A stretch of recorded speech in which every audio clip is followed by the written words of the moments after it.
Allahu Akbar. Kalau sempit terasa dunia, katakan Allahu Akbar.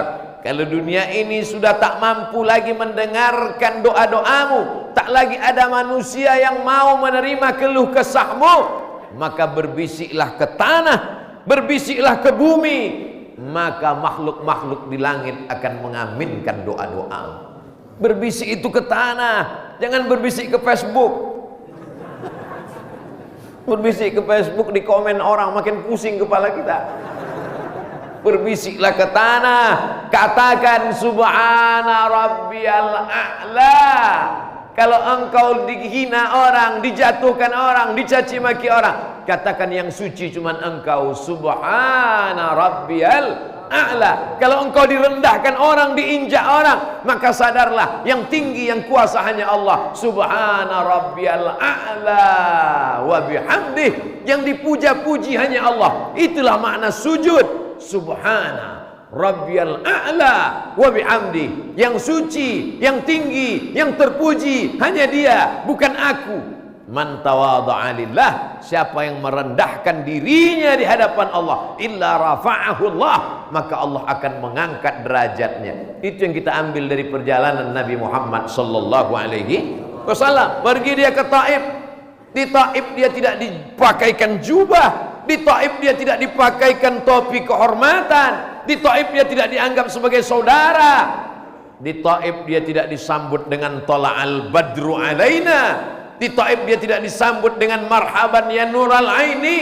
Di Taif dia dilempar pakai batu sampai berdarah-darah kakinya, dan darah itu hampir menetes ke tanah. Apa kata malaikat Jibril alaihissalam? Ya Muhammad sallallahu alaihi wasallam, seandainya darah itu jatuh ke tanah, akan kuratakan Taif itu semuanya. Apa yang dilakukan Nabi Muhammad SAW? Dia mengusap darah dari tapak kakinya karena takut darah itu menetes ke tanah. Andai sayalah yang ditawarkan Jibril seperti itu.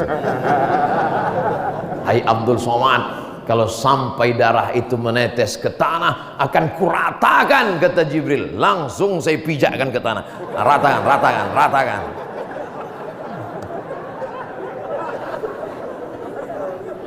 Nabi Muhammad sallallahu alaihi jangan, ini sedang Nabi Muhammad SAW mengajarkan kita bagaimana kelembutan. Wa ma arsalnaka illa rahmatan lil alamin, menjadi rahmat bagi semesta alam.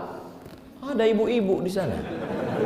Itu sholat khusus untuk wanita khusus.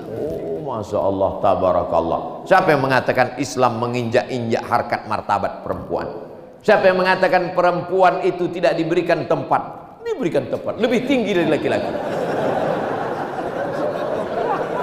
Siapa yang mengatakan Islam tidak memberikan tempat pada perempuan? Siapa yang mengatakan Islam menjatuhkan harkat martabat perempuan? Datanglah ke Pulau Bacan, sholat di Masjid Kesultanan Bacan, akan kalian lihat bagaimana Islam menempatkan perempuan. Tempat perempuan tak boleh ditempati laki-laki, tapi tempat laki-laki ada perempuan. Masya Allah, tabarakallah. Begitulah hebatnya perempuan dimuliakan. Ustadz Somad, kami ini perempuan, katanya perempuan nggak boleh sholat di masjid. Kalau perempuan nggak sholat di masjid, kenapa tempatnya ada? Kalau perempuan nggak boleh sholat di masjid, kalau kita menghadap ke arah kiblat, di sebelah kiri ada pintu Masjid Nabawi, namanya Babul Baqi.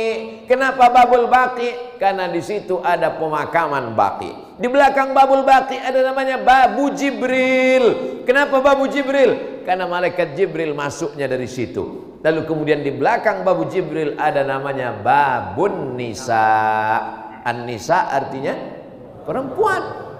Pintu itu bukan dibuat sekarang. Pintu itu sudah ada dari zaman dulu. Dan pada zaman Khalifah Amirul Mukminin Umar bin Khattab, siapa yang masuk dari Babun Nisa, maka dia akan dicambuk, dipukul. Pintu khusus bagi perempuan. Jamaah yang dimuliakan Allah Subhanahu wa ta'ala, jadi perempuan silakan ke masjid. Masya Allah, waktu tinggal 5 menit lagi. Saya biasanya tausiah sampai terbit matahari. Ternyata di Pulau Bacan terbit matahari cepat sekali.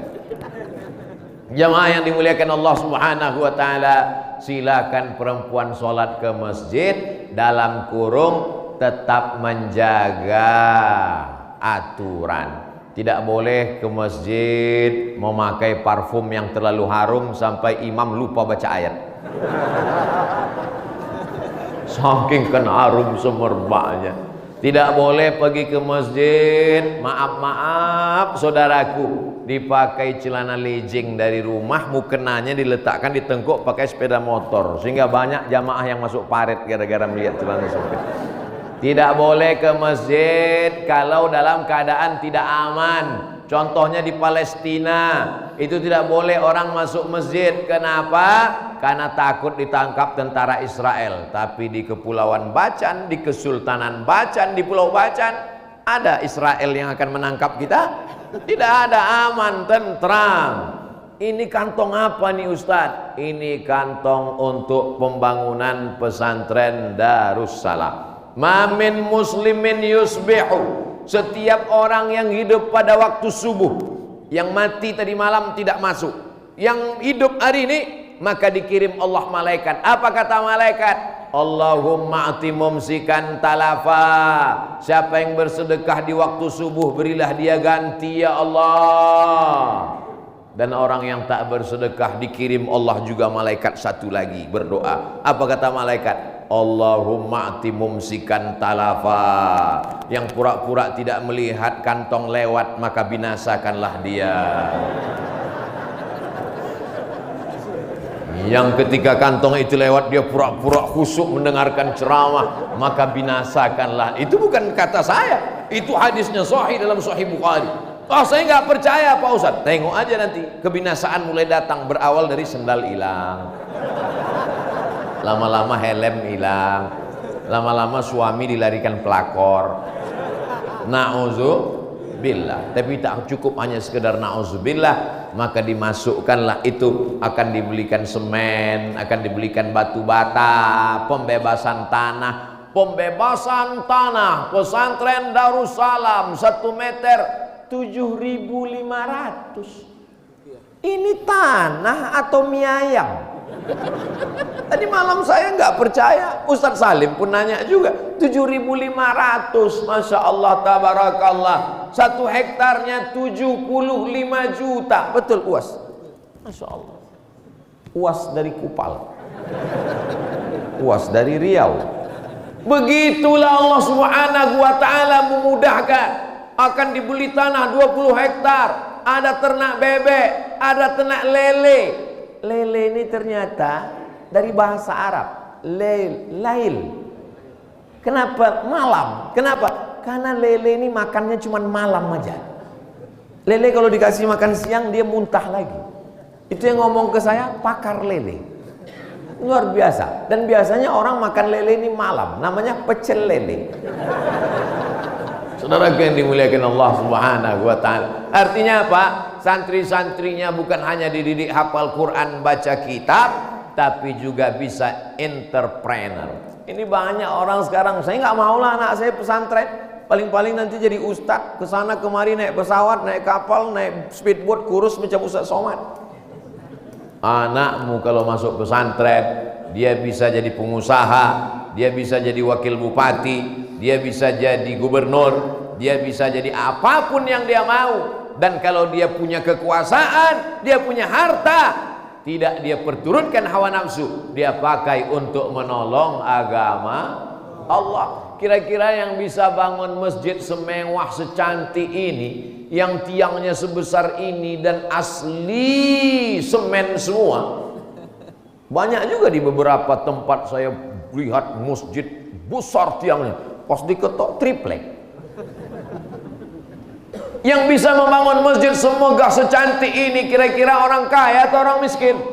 Orang kaya. Ini menunjukkan bahwa para sultan-sultan di wilayah timur Indonesia adalah orang-orang yang punya harta berlimpah pada zamannya. Lautnya luas, ikannya banyak, di atas tanahnya subur, tumbuh tanam-tanaman. Barokah itu datang, syaratnya 2. walau anna ahlal qura amanu, beriman, wattaqau, bertakwa. Kalau penduduk negeri itu beriman dan bertakwa, la fatahna alaihim barakatin, akan kami bukakan barokah minas sama, dari langit, wal ard, dari bumi. Walakin kadzabu, tapi kalau mereka mendustakan ayat-ayat kami, akhaznahum, kami cabut nikmat itu. Alhamdulillah, sampai tahun 1443 Hijrah nikmat masih kekal abadi di Bacan, di Kesultanan Bacan, sampai hari kiamat tetap kita pertahankan dengan iman dan Islam.